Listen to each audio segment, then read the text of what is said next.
వృద్ధాప్యంలో ప్రశాంతంగా ఉండాలంటే ఈ 7 రహస్యాలు ఎవరితోనూ పంచుకోకండి. అందరికీ నమస్కారం. ది పురాణిక్ పాత్ వీక్షకులకు స్వాగతం. జీవితం అనేది ఒక నిరంతర ప్రయాణం. ఈ ప్రయాణంలో బాల్యం ఒక అద్భుతం అయితే యవ్వనం ఒక ఉరకలెత్తే ఉత్సాహం. కాని 60 ఏళ్లు దాటిన వృద్ధాప్యం అనేది ఒక నిశ్శబ్దమైన ఎంతో లోతైన అనుభవం. మన పురాణాలు, ధర్మశాస్త్రాలు జీవితాన్ని బ్రహ్మచర్యం, గృహస్థం, వానప్రస్థం, సన్యాసం అని 4 దశలుగా విభజించాయి. ఇందులో 60 ఏళ్లు దాటిన తర్వాత వచ్చే దశను వానప్రస్థం అంటారు. అంటే బాధ్యతలన్నింటినీ మెల్లగా పక్కన పెట్టి లౌకిక విషయాల నుండి దూరంగా జరిగి ఆత్మగౌరవంతో ప్రశాంతంగా గడపాల్సిన సమయం ఇది. చిన్నప్పటి నుండి మనకు ఒక అబద్ధం నేర్పబడింది. అదేమిటంటే ముసలి వయసులో పిల్లలే మనకు ఆధారమవుతారు అని. కాని వాస్తవ ప్రపంచంలో అది చాలాసార్లు నిజం కాదు. వయసు పైబడిన తర్వాత మనకు సాయం చేసేది కేవలం కుటుంబం లేదా పిల్లలు మాత్రమే కాదని మనం ముందుగా అంగీకరించాలి. వారు తమ తమ జీవితాల్లో, ఉద్యోగాల్లో బిజీగా ఉంటారు కాబట్టి 60 ఏళ్లు దాటిన తర్వాత ఆనందంగా, స్వతంత్రంగా జీవించాలంటే ఇతరుల మీద ఆధారపడకుండా కొన్ని నియమాలు పాటించాలి. ముఖ్యంగా గతాన్ని వదిలేయటం, శారీరక ఆరోగ్యాన్ని కాపాడుకోవటం, మానసిక ప్రశాంతత కోసం దైవధ్యానం చేయటం, మంచి స్నేహాలు కొనసాగించటం లాంటివి అలవర్చుకోవాలి. అయితే ఒక నిర్దిష్ట వయసుకు చేరిన తర్వాత చుట్టూ ఉన్న సమాజం, బంధువులు మనల్ని చూసే విధానం పూర్తిగా మారిపోతుంది. ఒకప్పుడు మనల్ని ఎంతో గౌరవించిన వారు కూడా 60 ఏళ్లు దాటగానే మొహమాటం లేకుండా కొన్ని వ్యక్తిగత ప్రశ్నలు అడగడం ప్రారంభిస్తారు. మన పురాణాల్లో, ముఖ్యంగా చాణక్య నీతిలో స్పష్టంగా చెప్పబడిన విషయం ఏమిటంటే, వయసు మళ్లిన తర్వాత మనిషి తన గౌరవాన్ని కాపాడుకోవాలంటే కొన్ని విషయాలను ఎట్టి పరిస్థితుల్లోనూ ఇతరులతో పంచుకోకూడదు. ఆ విషయాలు గనక బయటపెడితే సమాజంలో అపహాస్యం పాలవడంతో పాటు మానసిక ప్రశాంతత కూడా దూరమవుతుంది. అసలు 60 ఏళ్లు దాటిన వారు ఎవరికీ చెప్పకూడని ఆ 7 విషయాలేమిటో ఇప్పుడు మనం ఈ వీడియోలో వివరంగా తెలుసుకుందాం.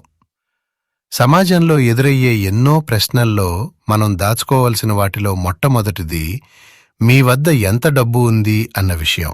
మీ బ్యాంక్ బ్యాలెన్స్, మీకు వచ్చే పెన్షన్ లేదా మీ పొదుపు గురించి వినడానికి సాధారణంగానే అనిపించే ప్రశ్నలు చాలామంది వేస్తుంటారు.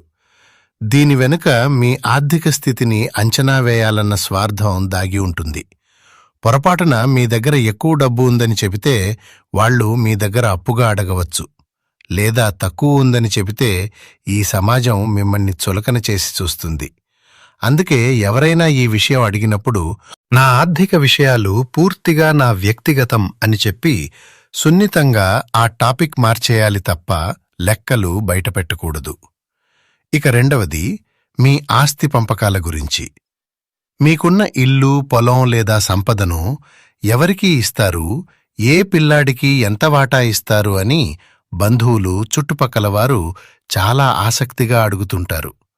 మీరు దీని గురించి బహిరంగంగా మాట్లాడితే అది నేరుగా మీ ఇంట్లో కుటుంబ కలహాలకు దారితీస్తుంది. బయటివారు మీ నిర్ణయాన్ని ప్రభావితం చేయటానికి ఒత్తిడి తీసుకురావచ్చు. ఒకరికి ఎక్కువ ఇచ్చారని, ఒకరికి తక్కువ ఇచ్చారని వాళ్లే నిర్ణయించి మీ పిల్లల మధ్య చిచ్చు పెట్టే అవకాశం ఉంటుంది. అందుకే ఆస్తి పంపకాల గురించి ఎవరైనా ప్రస్తావిస్తే సమయం వచ్చినప్పుడు నా పిల్లల భవిష్యత్తు గురించి నాకేం చేయాలో తెలుసు అని మొహం మీదే ధైర్యంగా చెప్పేయాలి. ఆస్తుల గురించి మీ నోటి నుండి వచ్చే ఒక్క మాట మీ జీవితాంతం పడే ప్రశాంతతను దూరం చేస్తుందని ఎల్లప్పుడూ గుర్తుంచుకోవాలి. అలాగే మూడవది మీ కుటుంబ విషయాలు మరియు పిల్లలతో ఉన్న బంధం గురించి. మీ పిల్లలు మిమ్మల్ని ఎందుకు చూడడానికి రావటం లేదు, లేదా మీరు ఎందుకు మీ పిల్లలతో కలిసి ఉండకుండా ఒంటరిగా ఉంటున్నారు అని గుచ్చి అడుగుతారు.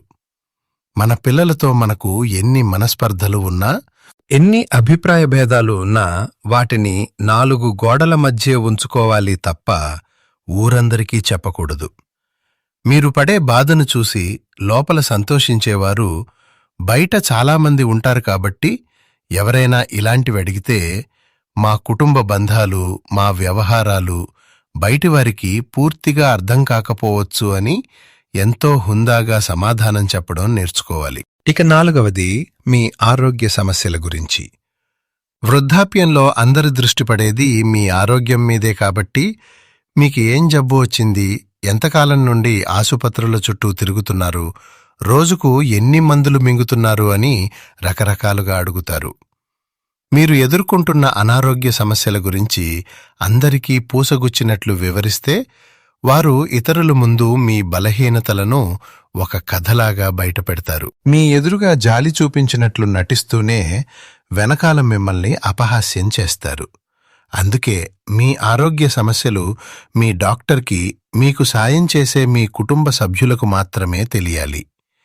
ఇరుగు పొరుగు వారు అడిగినప్పుడు నా ఆరోగ్యం పర్వాలేదు, నా డాక్టర్ గారి సలహా మేరకు జాగ్రత్తలు తీసుకుంటున్నాను అని చెప్పి ఊరుకోవాలి.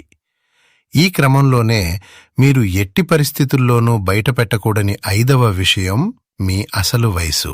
మీ వయసు ఎంత అని స్నేహితుల మధ్య సరదాగా అడిగినా కొందరు బంధువులు మాత్రం మిమ్మల్ని వృద్ధుల జాబితాలోకి నెట్టడానికి, మీరిక దేనికి పనికిరారు అని పరోక్షంగా చెప్పటానికి ఉద్దేశపూర్వకంగా అడుగుతారు. వయసు అనేది కేవలం ఒక సంఖ్య మాత్రమే. మనిషికి వయసు శరీరానికి పెరుగుతుంది కానీ మనసుకు కాదు. జీవితం పట్ల మనకు ఉండే ఉత్సాహమే నిజమైన యవ్వనం.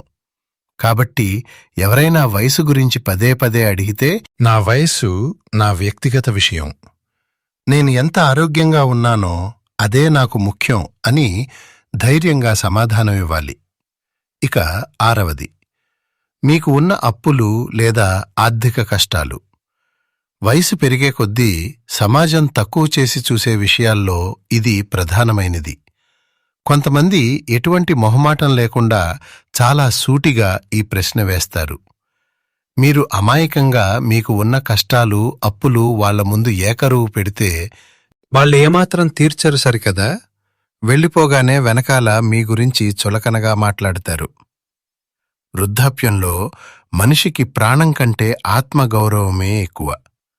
పస్తులున్నా సరే ఆ పస్తులను బయట ప్రపంచానికి తెలియనివ్వకుండా ఉండటమే నిజమైన వ్యక్తిత్వం.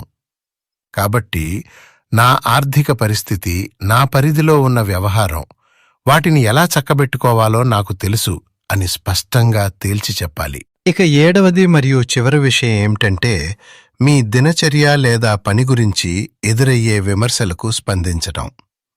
మీరింకా ఎందుకు పనిచేస్తున్నారు లేదా ఎందుకింత త్వరగా పని మానేశారు అని చాలామంది నిలదీస్తారు. పని చేయటం లేదా విశ్రాంతి తీసుకోవటం అనేది పూర్తిగా మీ వ్యక్తిగత నిర్ణయం. మీరు పని చేస్తూ ఉంటే ఇంకా ఎంత ఆశ అంటారు, పని మానేస్తే ఎందుకు ఆగిపోయారు అంటారు. మనం ఏం చేసినా సమాజం ఏదో ఒకటి అంటూనే ఉంటుంది కాబట్టి నా శరీర పరిస్థితి, నా అవసరాలు నాకు తెలుసు, నాకు ఏది సరైనదో అదే నిర్ణయం నేను తీసుకున్నాను అని గట్టిగా చెప్పాలి. ఇలాంటి వ్యక్తిగత ప్రశ్నలకు సమాధానం చెప్పకపోవడమే లేదా మౌనంగా ఉండటమే అత్యుత్తమమైన మార్గం. మీ వ్యక్తిగత జీవితంపై మీకే పూర్తి నియంత్రణ ఉండాలి. సమాజం ఏమనుకుంటుందో అని దేని గురించి ఆందోళన చెందకుండా ప్రతిరోజును దేవుడిచ్చిన ఒక గొప్ప అవకాశంగా భావించి ప్రశాంతంగా జీవించండి. ఈ వీడియోలోని విషయాలు మీకు సరైన మార్గదర్శకంగా నిలుస్తాయని నమ్ముతున్నాను. ఈ 7 విషయాలపై మీ అమూల్యమైన అభిప్రాయాన్ని కింద కామెంట్స్లో మాతో పంచుకోండి. ఈ వీడియో మీకు ఉపయోగకరంగా అనిపిస్తే తప్పకుండా లైక్ చేసి మీ ఆత్మీయులకు, శ్రేయోభిలాషులకు షేర్ చేయండి. ఇలాంటి మరెన్నో ధార్మిక మరియు మోటివేషనల్ వీడియోల కోసం మన ది పురాణిక్ పాత్ ఛానల్ను సబ్స్క్రైబ్ చేసి ఈ ఆధ్యాత్మిక ప్రయాణంలో మాతో తోడుగా నిలవండి. ధన్యవాదములు.